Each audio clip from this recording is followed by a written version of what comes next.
I was asleep for the 18 days, but it had to have been hard I know it was hard for people that was going day by day, not knowing if I was going to make it or not. This 30-year-old man survived a terrifying ordeal with COVID, but that is not the end of it. The lingering issues he is still dealing with. The healthcare system is being strained now like never before in this country's history. A drop in available healthcare staff to help with COVID-19 patients.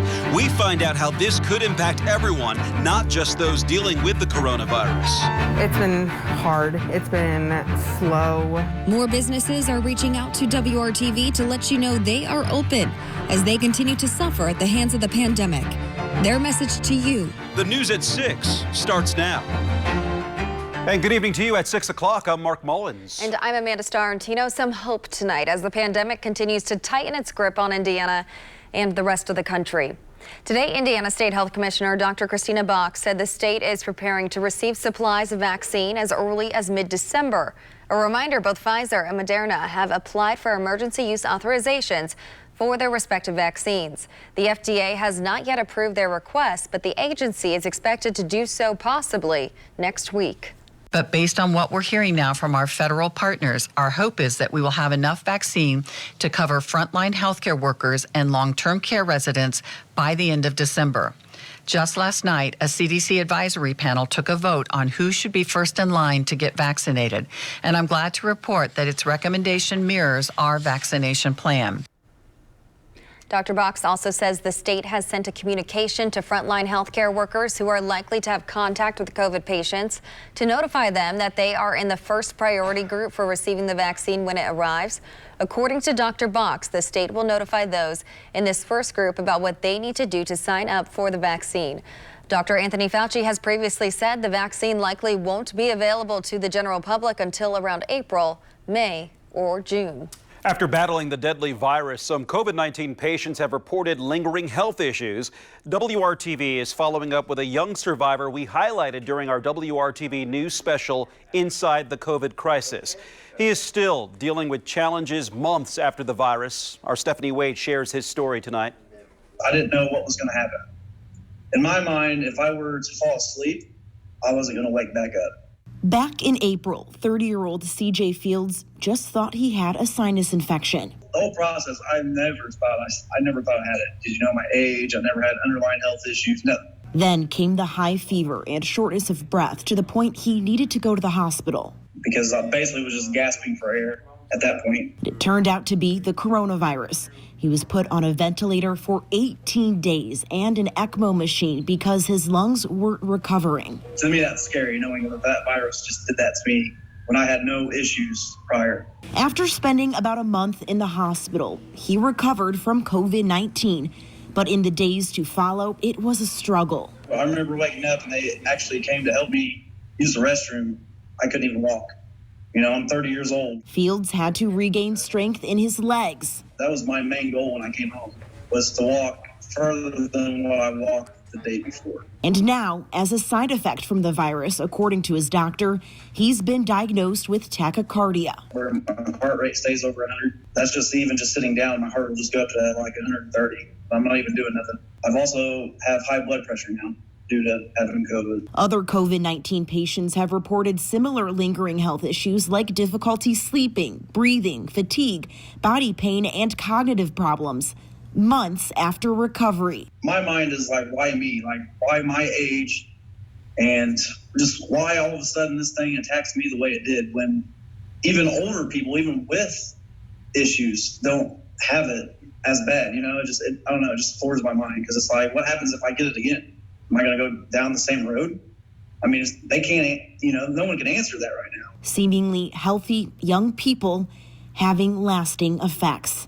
This is Fields' warning to you. People thinking that the mask is all government issue, and I don't really feel like it is. I just think it's their best way of trying to help us where they can understand this virus, because they can't even give me an answer of why it hit me the way it did or why someone else. And it's just, I don't know. I just wish people would take their precautions and know that this is real.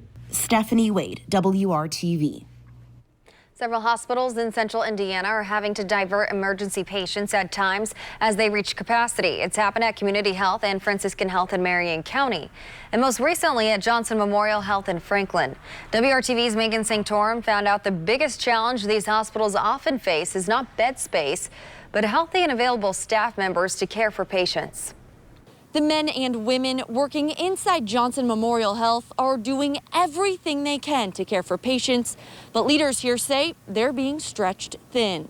It's something healthcare workers never want to do, and something they rarely have to.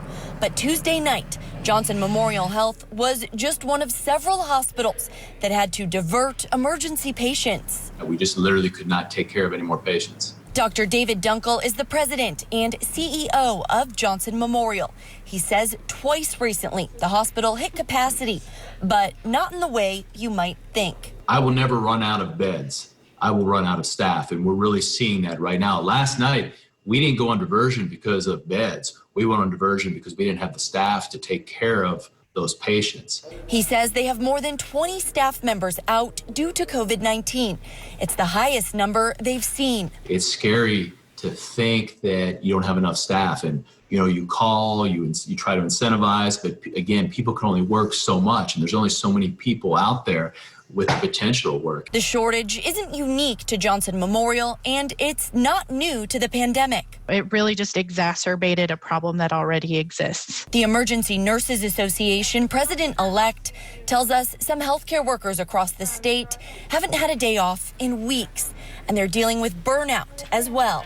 Going into this second wave of surge, nurses don't really feel like they've had much breathing room. There's really not been much of a break. Health leaders saying it's still important to take steps to prevent the spread of COVID-19. We're telling you this is bad. This is something that you really need to take seriously. This situation is so bad because people are making a conscious choice not to do what physicians have been telling them to do since March. Why people ignore COVID, I can't grasp it as a physician. Working for you, Megan Sanctorum, WRTV.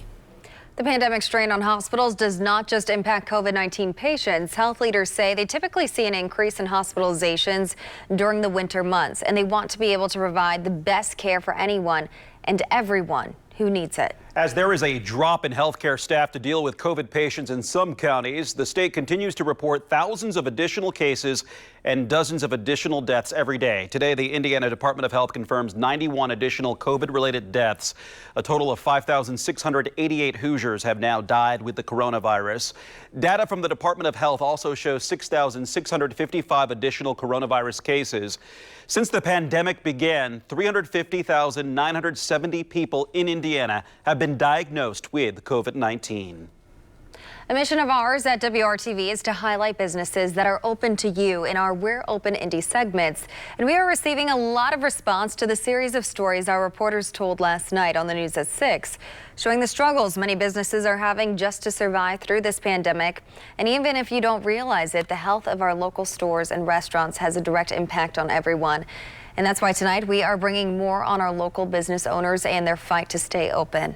WRTV's Troy Washington spoke with 3 women who own businesses in Boone County to find out how they are adapting during the pandemic. She shows us why buying local means so much to communities.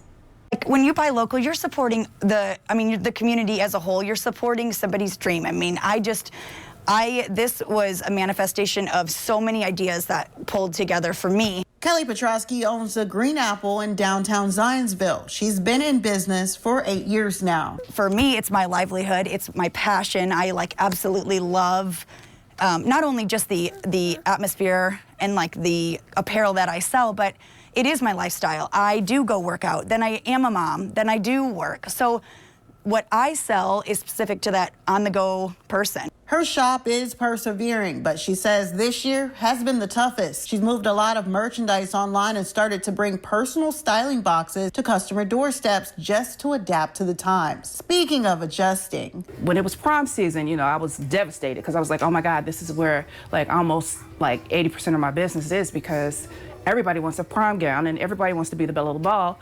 And There was never a ball for the bell to show up. Nikki Blancator is located a street over from the Green Apple, and she says her 10th year in business has been all about going with the flow of things. I had just got back from doing New York Fashion Week and LA Fashion Week, and then boom, the whole world shuts down. I was like living my best life, and then all of a sudden it hit pause. Making face masks with some added glam just kind of fell into her lap. Over on the east side at Post Road English Garden, Lisa Schweer says people should support small business because there's a lot on the line right now. If people don't buy local, we're not going to be here. She's been meeting flower needs for 23 years. She says this year is all about the personal touch her shop can provide. She's noticed some people can't visit loved ones right now, and they're eager to find thoughtful ways to show they care, and that's where she comes in. People will call and want something fun for their grandmother that they haven't been able to see for 6 months. What can we fix up so we can customize something that is perfectly appropriate for them? Plus, she says stepping into her shop gives customers a dose of the holiday cheer that we all need right now. Working for you, Troy Washington, WRTV. And as we mentioned, many people have reached out to WRTV hoping to feature their businesses as the pandemic has dealt them a serious financial blow. Our Alyssa Donovan is in Hendricks County, explaining how some owners have lucked out while others are getting creative to attract customers. As many small businesses in central Indiana have struggled the past several months, some have managed to thrive amid the pandemic. It's rough, it's rough to keep going. Amber Singleton owns Bamber's Sweet Creations in Avon. She shares the space with Orange Leaf, a franchise which is locally owned and operated. The well-known name and experience of self-serve frozen yogurt would help get people in the door for both companies. But when the pandemic hit, everything changed. We had to completely shift. Our whole model is people come in and they get their frozen yogurt themselves, and now that is off the table. People aren't able to get larger orders for larger parties. If they get cupcakes, they have to be individually packaged. So just trying to adapt and move forward, but it definitely has been slow. It's been a little rough. Just a mile down Highway 36, in the basement of an office building, another small business owner has a different story. Sales actually increased quite significantly. This became kind of like toilet paper during March and during April. This was very hard to get. Sabrina Halter sells essential oils at the Little Oil Shop. They can help with mental health, nervous health. They can help you sleep better. An uptick in people becoming interested in products that promote health and wellness had customers flocking to buy Halter's products when COVID-19 first hit. For March and April, I would say that our sales were up probably 30 to 40,000. Things have now leveled off, and Halter is running some holiday deals, just like her peers down the street who have spent months finding unique ways to make ends meet. It's hard to make a plan for a quarter or a year right now. It really is just month by month, bringing in the sales and paying the bills that we need to. The frozen yogurt shop and bakery is open and serving. Right now, the duo is pushing holiday sets and encouraging customers to buy gift cards so that their businesses can stick around for the long run. I'm Alyssa Donovan, WRTV. Right now on our website, you can learn how business owners continue to survive the pandemic and what your support could mean for the future of small businesses and Indiana's economy. You can also find a growing list of businesses that are open and ready to serve you. That's all up right now at WRTV.com/open. Our Hiring Hoosiers initiative works to connect you to job opportunities open to you right now. Here's a noble career with a lot of benefits. The United States Army. U.S. Army recruiters in Indianapolis are hosting a virtual career fair tomorrow to educate anyone interested in full-time and part-time jobs available in more than 150 specialties. At this virtual event, you will learn more about open positions that may fit your skill set. You will also learn about the benefits provided by being in military service, like health insurance, retirement plans, training, education, housing, and more. We spoke with Lieutenant Colonel Brittany Simmons, the recruiting battalion commander for Indianapolis, about what a career in the Army can offer to Hoosiers. The great thing when it comes to skill set is the Army's going to teach you what you need to know. So the biggest qualifiers we're going to have is that they're morally, available, which means they don't have a bunch of legal issues in their background. They're able to pass the ASVAB, so that's a test that we'll administer to them, so they don't need to have had it before. We can help take that. they've graduated from high school or have a GED, or are a high school senior. If there's something that a small city needs, or a large city really, the Army has it as a job. Qualified applicants may be eligible for bonuses up to $40,000 or student loan reimbursement up to $65,000. Again, the career fair is tomorrow. To attend, visit the Army Recruiting Indianapolis Facebook page, and that will link you to this event. Kevin. Dry and cold in the morning. We'll talk about what happens, though, as we move to the weekend. That's coming up. We are checking in with the Colts days before their big game against the Houston Texans. We're going to show you who was back at practice and who wasn't practicing, and an update on punter Rigoberto Sanchez, who just had a cancerous tumor removed. That's after the break.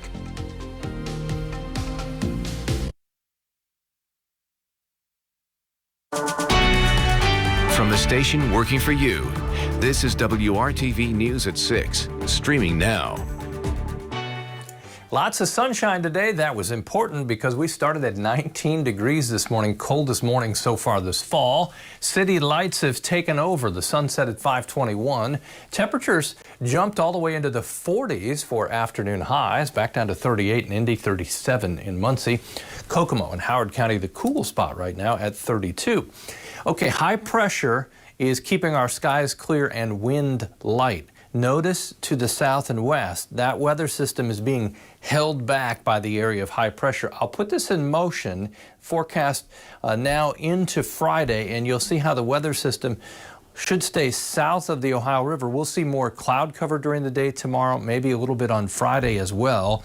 But for now, we keep the precip with that system south. It becomes a bigger east coast storm, producing quite a bit of rain there. But for us, scrapes by south of the Ohio River. This is what it means. Temperatures tomorrow with a few more clouds, 45 degrees, 46 on Friday. Those are about average. We'll take a step back as we go to the weekend. Right now, we stay dry, it looks like Saturday and Sunday.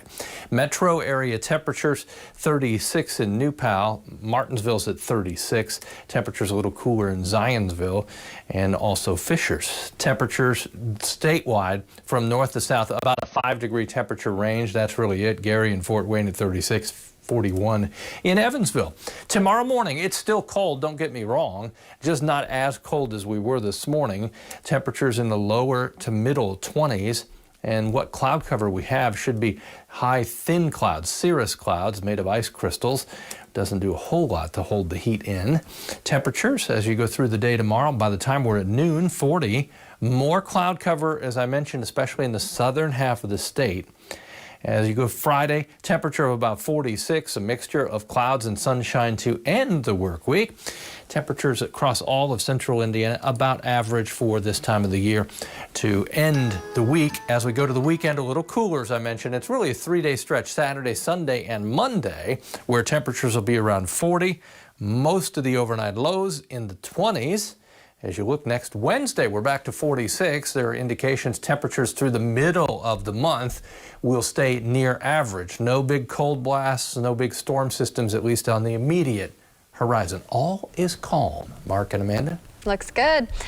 Colts punter Rigoberto Sanchez is doing well. That's the message from the Colts today. Yeah, Sanchez is recovering from surgery to remove a cancerous tumor. On Monday, Sanchez revealed that he received a cancer diagnosis, which is why he wasn't in on kickoff Sunday against the Tennessee Titans. However, he still punted. That won't be the case this Sunday when the Colts face the Houston Texans. Someone else will be punting. It's not quite clear who that will be yet. There was no live punting at practice today. Reich is remaining optimistic about the eventual return of Rigoberto Sanchez. I don't mind telling you. I mean, our prognosis is positive for Rigo. So, we're hopeful, and we're hopeful it's not months. We're hopeful is I don't know. I mean, this is out of my league, but the reports we're getting are very positive. Colts running back Jonathan Taylor practiced today. He came off the reserve COVID list. Quarterback Phillip Rivers did not practice today, but Reich says that is just for precautionary reasons. Rivers is expected to play Sunday against the Texans. Less than 24 hours after a miserable loss to Texas, the Indiana men's basketball team bounced back in a big way. The Hoosiers took on the Stanford Cardinal in the Maui Invitational this afternoon, which is being played in Asheville, North Carolina, because of the pandemic. Trace Jackson Davis stepped up with a monster game, scoring a career-high 31 points to lead IU. The Hoosiers had control most of the game. Race Thompson added 15 points. Armand Franklin scored 13, and IU defeated Stanford 79-63. The Hoosiers finished the Maui Invitational with wins over Providence and Stanford, only dropping the game to Texas. IU plays again next Wednesday, December 9th in Tallahassee against Florida State. The Pacers are getting training camp underway for the upcoming season. Practices are being adjusted for now to just 4 players at a time at the team's St. Vincent Center. We got a look at Domantas Sabonis and Victor Oladipo working on Tuesday. The Pacers have a new head coach as well, Nate Bjorkgren. Oladipo says he's looking forward to being healthy for a new season. I don't know how to explain it, but when you feel better, you just naturally, you just play better when you feel better. It's like when they say when you cut your hair, you look good, you play good. Well, I feel stronger, I'm going to play better. You know what I'm saying? I feel better. Certain movements feel better.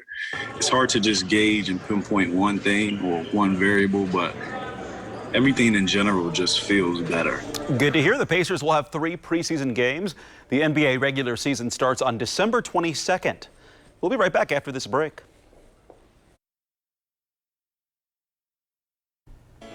A reminder, the 20th annual WRTV Toy Drive is in full swing. On Saturday, we will be outside 4 local Simon malls to collect your toys. Come see us at the Fashion Mall, Castleton Square, Hamilton Town Center, and Greenwood Park Mall. We are also accepting toys at local used store locations. For all the information you need, just go to WRTV.com/Toy Drive. Kevin. I'll see you there Saturday. I'll be at the Fashion Mall in the afternoon hours. Sunshine in the afternoon hours, a little more limited tomorrow. High temperature in the mid-40s. Mark, Amanda? Thanks for making WRTV our choice for news. World News Tonight with David Muir is up next, and then Kevin, Amanda, and I will see you back here for the news at 7.